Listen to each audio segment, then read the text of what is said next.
I just left my guest house and I'm heading to Gorak Shep.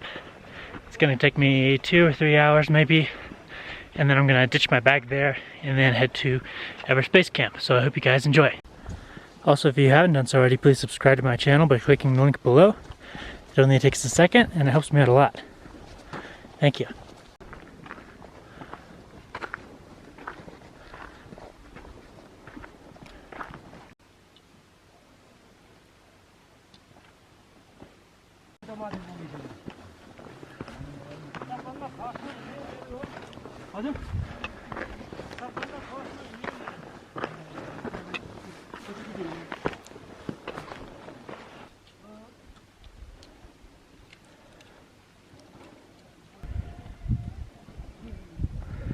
Lobuche Pass.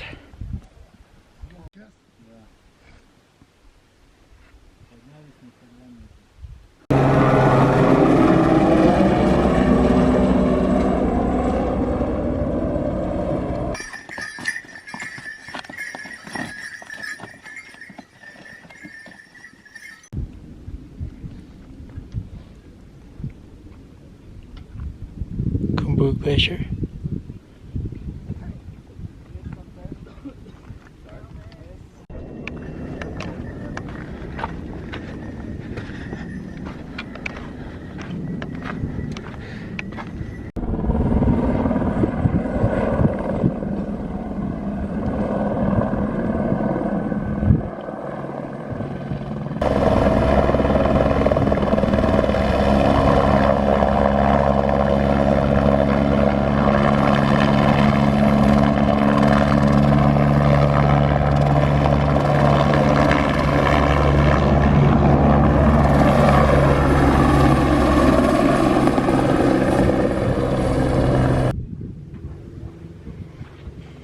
So I made it to Gorak Shep.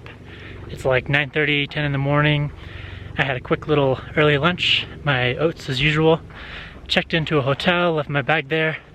And I just have a small bag, water, snacks, a couple little things, camera, stick, and that should be a little bit easier. I've been seeing people all along the trail just hiking with like a water bottle and their camera, and they have porters carrying their bags up for them, which I'm sure is pretty nice. But today I get to enjoy the same pleasure.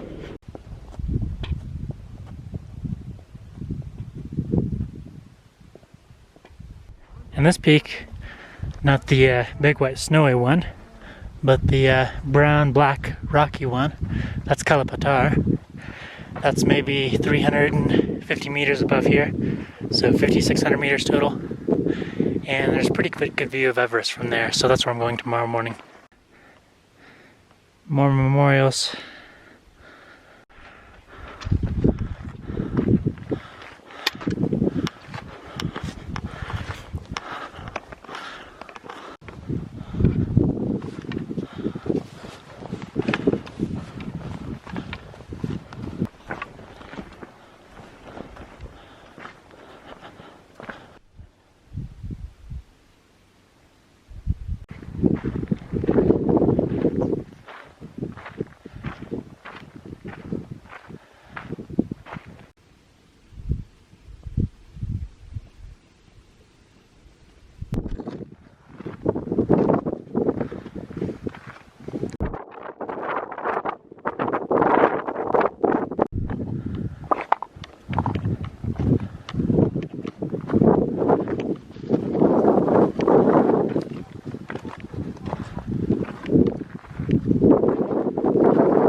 So I finally made it to Everest Base Camp.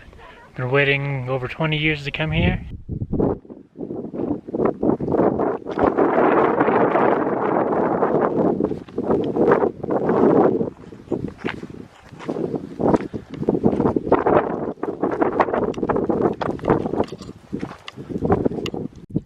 So this is Everest Base Camp.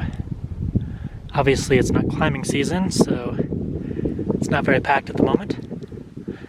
But from this area over here, you can actually see the peak of Everest with a telescope, I'm sure. It's actually back behind here, up in the clouds. You can't actually see the peak at the moment. But this is the Khumbu Glacier and the famous Khumbu Icefall. Everybody starts here in the base camp, heads up the Khumbu Icefall up to Camp 1, and the Khumbu Icefall is one of the most dangerous areas. It's not the first time in my life that I've heard it, but you can actually hear the glacier moving and creaking and water flowing underneath of it. It's kind of creepy, especially if you're walking on a glacier.